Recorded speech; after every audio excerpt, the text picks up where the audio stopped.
नमस्कार बच्चों, lecture number 12 में आप लोगों का स्वागत है। बच्चों, आज हम बात करेंगे संख्या पद्धति के कुछ कंसेप्ट। चलिए तो बात करते हैं कि पिछली क्लास में हमने डिस्कस किया था कि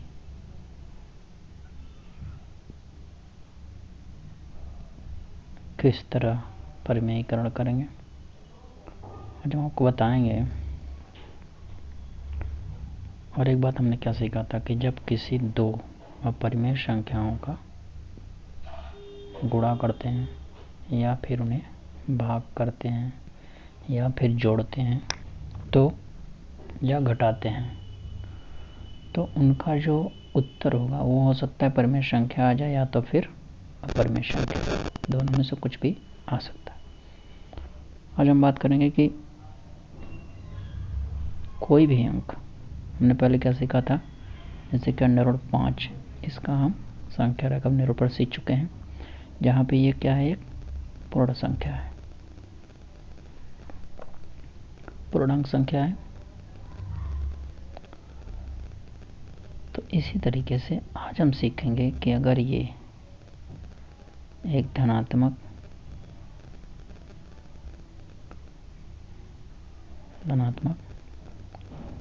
वास्तविक संख्या हो तो इसको हम कैसे हल करेंगे। जैसे उदाहरण लेते हैं √3.5। अब देखिए यहाँ पे क्या है, ये एक वास्तविक संख्या है, पूर्णांक नहीं है, वास्तविक संख्या है। ये पूरी एक अपरिमेय संख्या है। तो इसे हम किस तरीके से संख्या रेखा पर दिखाएंगे। ठीक है बच्चों, तो हम थोड़ी देर के लिए मानते हैं इसे x, और x क्या है, वास्तविक संख्या।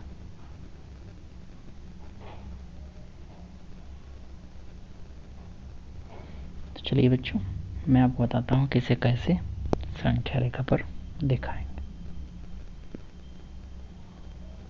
फिर हम प्रश्नावली 1.5 को भी हल करेंगे। तो √x को हमें क्या करना है, संख्या रेखा पर दिखाना है। हम एक संख्या रेखा लेते हैं, कोई बिंदु A है, A से मान लीजिए B तक की दूरी ये है x, B से 1 इकाई की दूरी लेंगे C तक। अब हम AC को अगर आधा करें और मान लीजिए पॉइंट O, इस O को केंद्र मानकर O से C का चाप, इतना लंबा चाप लेकर एक अर्धवृत्त बनाइए इस तरीके से।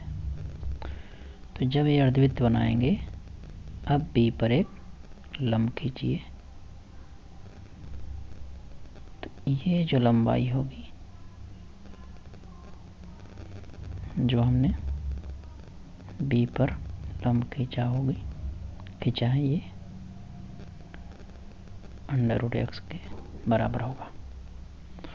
अब बच्चों, ये तो मैंने आपको बता दिया कैसा होगा, लेकिन कैसे होगा ये हम पाइथागोरस से सिद्ध करेंगे।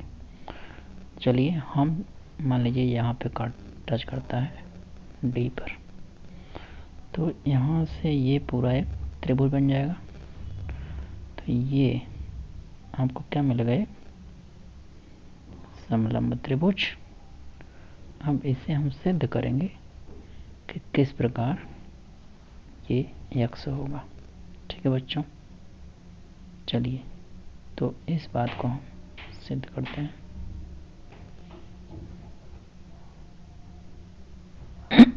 देखिए बच्चों,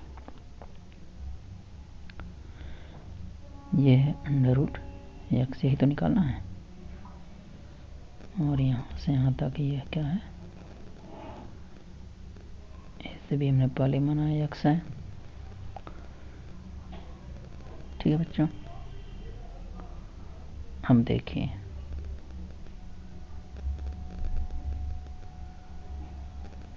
इस त्रिभुज को लीजिए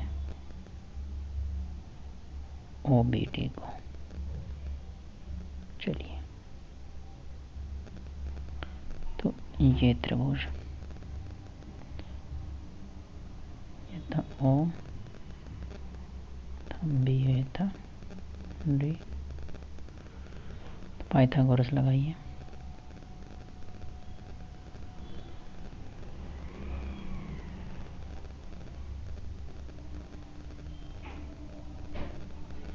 देखिए OD की लंबाई कितनी है, तो OD की लंबाई देखिए, OD किसके बराबर होगा, OD बराबर OC, क्योंकि कई चाप से यहाँ तक कि हमने यहाँ पे रख के ये चाप लगाया है, तो जो यहाँ से यहाँ की लंबाई होगी वही यहाँ से यहाँ होगी। तो यहाँ से यहाँ की लंबाई कितनी है बच्चों, तो यहाँ से लेकर आगे यहाँ पे था ना C पॉइंट, तो ये पूरी लंबाई का आधा ये है ना, ये हमने मध्य में निकाला था। हमने कहाँ निकाला था बच्चों, ये मध्य निकाला था, मतलब AO जो है ये हमने निकाला था x यहाँ से A से B तक प्लस 1 B से C तक बटे में 2। देखिए ये था, तो ये जो AO है, AO कितना था बच्चों, ये था आपका AB, सॉरी बच्चों, AB प्लस 1, क्योंकि ये क्या है 1 इकाई है, बटे में 2, मतलब पूरी लंबाई का आधा करेंगे तो ये आएगा बिंदु O। तो AB कितना है, ये x है प्लस 1 बटे 2। अब देखिए, अब हमें क्या पता चल जाएगा, OD पता चल जाएगा। तो OD हो गया AO बराबर x प्लस 1 बटे 2। ठीक है बच्चों, तो इसका मतलब हमें चाहिए OB। तो OB की जो लंबाई है वो कितनी है, देखिए OB की लंबाई है OC minus 1 minus BC, OC minus BC। OC कितना है, ये OC देखिए यहाँ पे है, OC कितना है, ये OC बराबर है, देख लीजिए AO की लंबाई वही OC की लंबाई है, OC हो गया। तो OC x प्लस 1 बटे 2 माइनस BC 1 घटा लीजिए, धक्का दो तो यह आ जाएगा आपका x माइनस 1 बटे 2। देखिए OB पता चल गया और OC पता चल गया।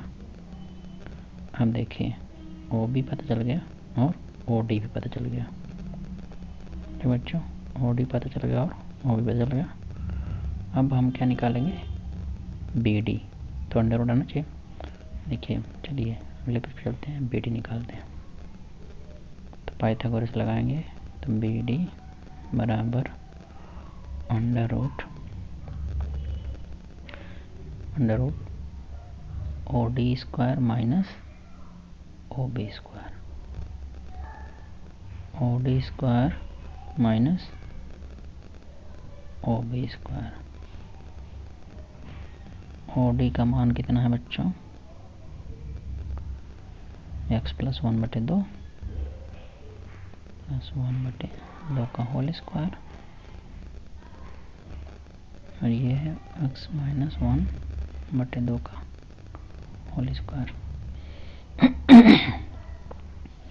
ठीक है बच्चों, अब चलिए इसे आगे बढ़ाते हैं, हल करते हैं। तो देखिए ए स्क्वायर माइनस बी स्क्वायर की तरह है, तो इसे हम दोबारा कदम करेंगे, तो ए प्लस बी करेंगे, तो यहाँ पे ये प्लस एक्स माइनस 1/2 एक ब्रैकेट में जाएगा, दूसरे ब्रैकेट में आएगा ये एक्स प्लस 1/2 माइनस में एक्स माइनस 1/2। ये पूरा ही अंडर रूट के अंदर है बच्चों। अब देखिए इसे हल कर लीजिए, इसे मैं अलग से हल कर ले रहा हूँ। एक्स प्लस 1/2 प्लस 1/2 हर बराबर है, तो x plus 1 plus x minus 1 ये कट गया, तो हो गया 2x प्लस 2 बराबर में कट गया एक्स मिल गया। ठीक है बच्चों, अब आगे हम इस भाग को हल करेंगे, देख लीजिए बच्चों। ठीक है, आप इसे वीडियो रोक कर भी चेक कर सकते हैं। ठीक है बच्चों, चलिए हमें x plus 1/2 minus x minus 1/2 इसे हल करिए। एक्स प्लस बराबर है, अभी माइनस का गुणा हो जाएगा, माइनस एक्स प्लस 1/2 ये देखिए कट गया, जुड़ेगा 2 हो जाएगा, 1/2 1 आ गया। ठीक है बच्चों, तो अब यहाँ पे इसका 1 आ गया, इसके जगह एक्स आ गया, रख दीजिए। तो अंडर रूट यहाँ पे एक्स आ गया और यहाँ पे 1, अंडर रूट एक्स, ये आपका क्या आ गया, देखिए हम बता रहे हैं क्या आ गया आपका, ये बी डी की लंबाई आ गई। क्या आ गई बच्चों, हम क्या निकाल रहे थे यहाँ पे, बी डी आ गया, तो बी डी आपका मिल गया, ये हो गया बी डी। इस तरीके से अब बी डी आ गया। तो अब इसी तरीके से हम एक बार में बी डी मिल गया तो हम क्या करेंगे, उतना चाप लेकर संख्या रेखा पे उसे दिखा देंगे। तो चलिए अब हम इस पर आधारित जो सवाल हमने लिया था उसे हल करते हैं। सवाल हमारा क्या था, अंडर रूट 3.5 को संख्या रेखा पे दिखाना। चलिए बच्चों, अब हम इसे कैसे करेंगे। अंडर रूट 3.5 यही है एक्स की जगह। ठीक है बच्चों, तो पहले संख्या रेखा पर हम क्या करेंगे, ये मान लीजिए 0 है, यह 1 गया, 2 3 हो गया, -1 -2 हो गया,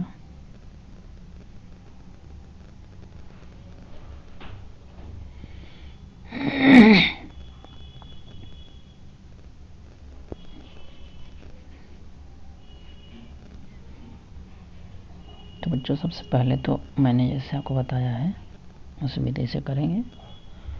पहले हम लोग क्या करेंगे, इसका चाप निकाल लेंगे, बहुत ही आसान है बच्चों। चलिए, तो अब आप क्या करिए, संख्या रेखा खींचिए, यहाँ से 3.5 लंबाई का रेखाखंड यहाँ से यहाँ तक की लंबाई हो जाएगी। यहाँ से क्या लेंगे, एक इकाई लेंगे, तो ये हो गया ए, बी हो गया सी। ठीक है बच्चों, अब मैंने क्या कहा था, अब AC/2 निकाल लीजिए, तो हो जाएगा 3.5 प्लस 1/2 मतलब 4.5/2, यह जाएगा 4 2 दूना 4 2 5 10, इतना आ जाएगा। यहाँ से लंबाई नापिए 0.25, इसे मानेंगे ओ। अब इसे केंद्र मानकर और एओ लंबाई का चाप लेकर अर्धवृत्त खींचिए। चलिए नेक्स्ट पेज पे खींचते हैं, तो हो गया ए बी सी ओ, हो गया।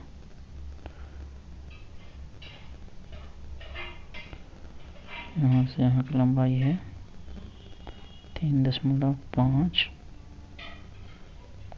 ये है 1 यूनिट। तो अब एक चाप लगा के हम खींचेंगे इस तरीके से, अर्धवृत्त खींचिए, खींच लीजिए। अब यहाँ पे बी पर एक लंब खींचिए, दिया जाएगा √3/5। ठीक बच्चों, अब हम इस चाप को लेंगे और इसको केंद्र, बी को केंद्र मानेंगे और BD चाप लेकर एक चाप लगाएंगे इस तरीके से, ऐसे। तो ये जो हो गया बच्चों, ये जो बिंदु आएगा ये हो जाएगा आपका √3.5। ठीक बच्चों, समझ में आ गया। तो इस तरीके से हमने क्या किया, √3/5 को यहाँ पे दर्शा दिया। ठीक बच्चों, अब यहाँ पे देखिए जो बी बिंदु है, ये जो बी बिंदु है वो क्या है, ये 0 की जगह आएगा। ठीक बच्चों, तो हम यहाँ पे होगा 0। अब देखिए ये संख्या रेखा थी हमारी, ये जो बी होगा, ये बी पॉइंट ये हो जाएगा। ठीक बच्चों, मतलब हम क्या करेंगे, 0 जहाँ माना है, इधर से इधर किसी बिंदु तक, मतलब और पीछे जाएगा बच्चों, लगभग 3.5 के बराबर लंबाई ले लेंगे। फिर यहाँ से 1 यूनिट यहाँ तक हो जाएगा, 1 इकाई का। तो इधर ये होगा, इधर सी हो जाएगा। अब इसी पे हम बना लेंगे, तो फिर यहाँ केंद्र निकालेंगे, इधर कहीं आएगा वो मान लेंगे यहाँ पे। फिर इसको केंद्र मानकर, देखिए हमने इसको सी बनाया है, तो ओ को केंद्र मानकर ओ से चाप लेकर ऐसे खींच देंगे।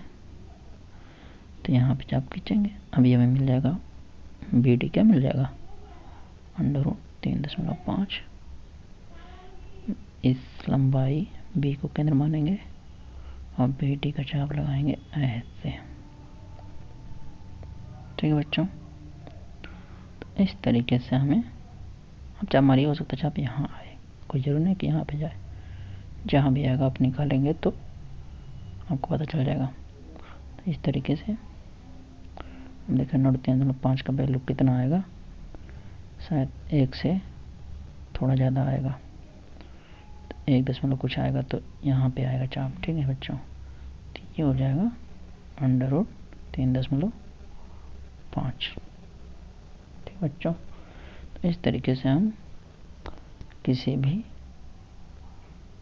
वास्तविक संख्या जो कि अंडर में हो उसको हम क्या कर सकते हैं, संख्या रेखा पर दिखा सकते हैं।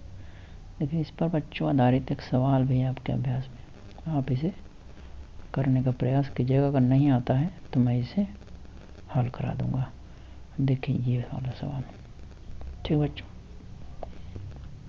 मैं थोड़ा सा आपको इस सवाल का हिंट दे देता हूँ, आप वैसे ही करिएगा।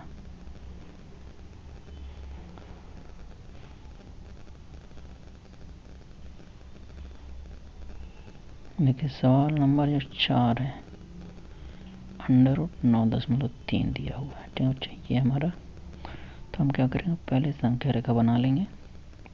अब इसमें 9.3 जो है बच्चों, हम क्या करेंगे, सेंटीमीटर सा बना लीजिए तो ज़्यादा बढ़िया रहेगा। तो यहाँ 0 मान लेते हैं, 0 से इस तरफ कोई बिंदु ले लेंगे, कितने का लेंगे, 9.3 का, ताकि यहाँ तक की लंबाई हमारी 9.3 हो सके।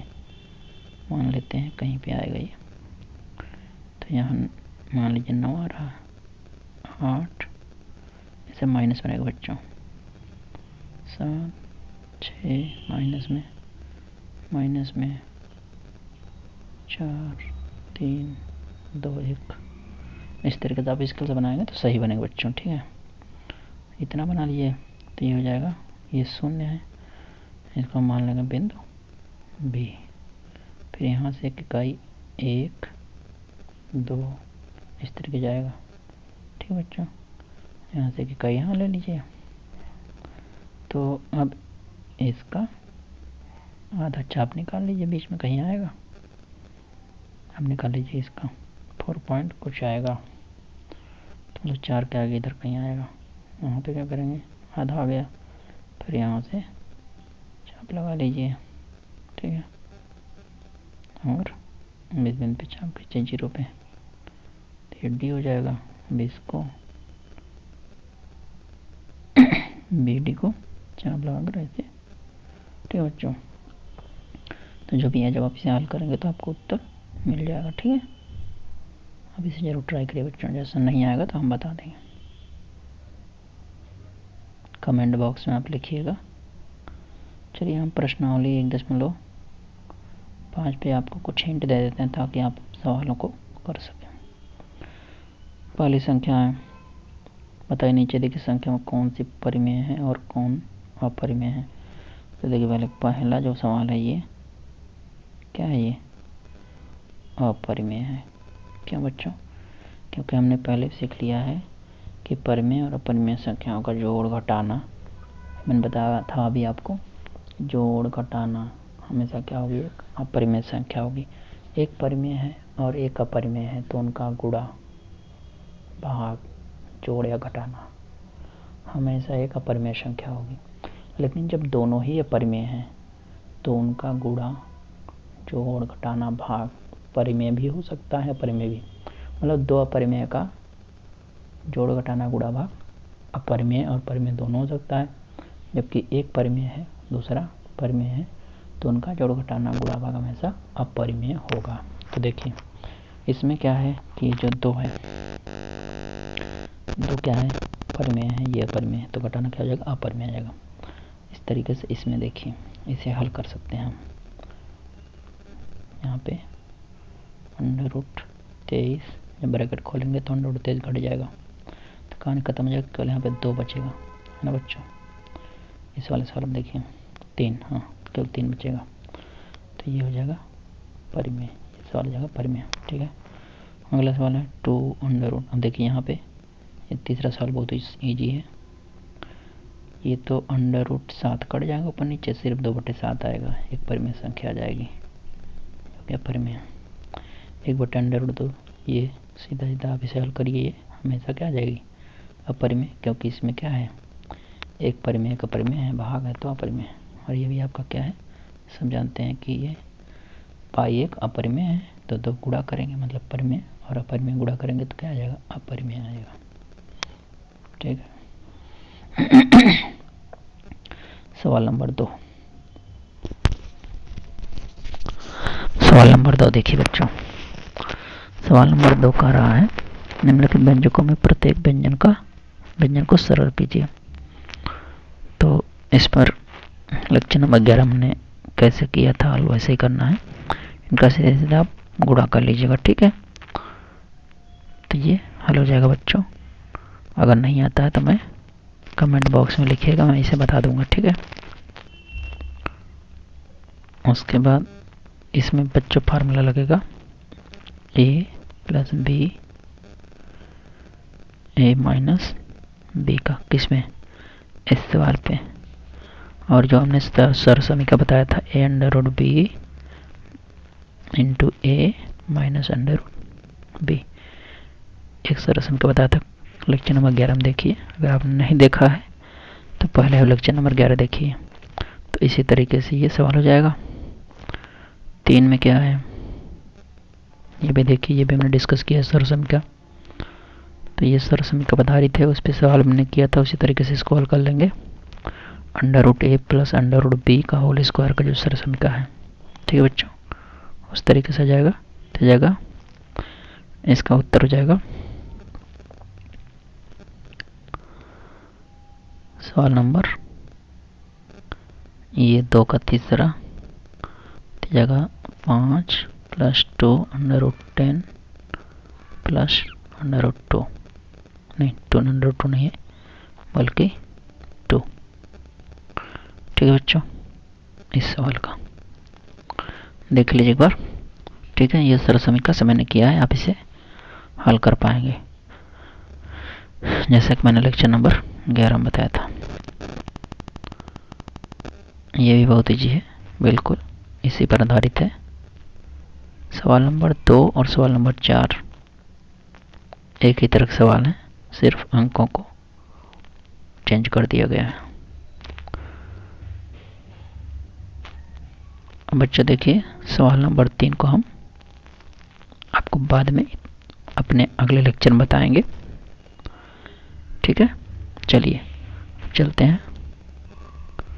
सवाल नंबर 4 मैंने बता दिया आपको। सवाल नंबर 5, हरों का परिमेयीकरण करिए।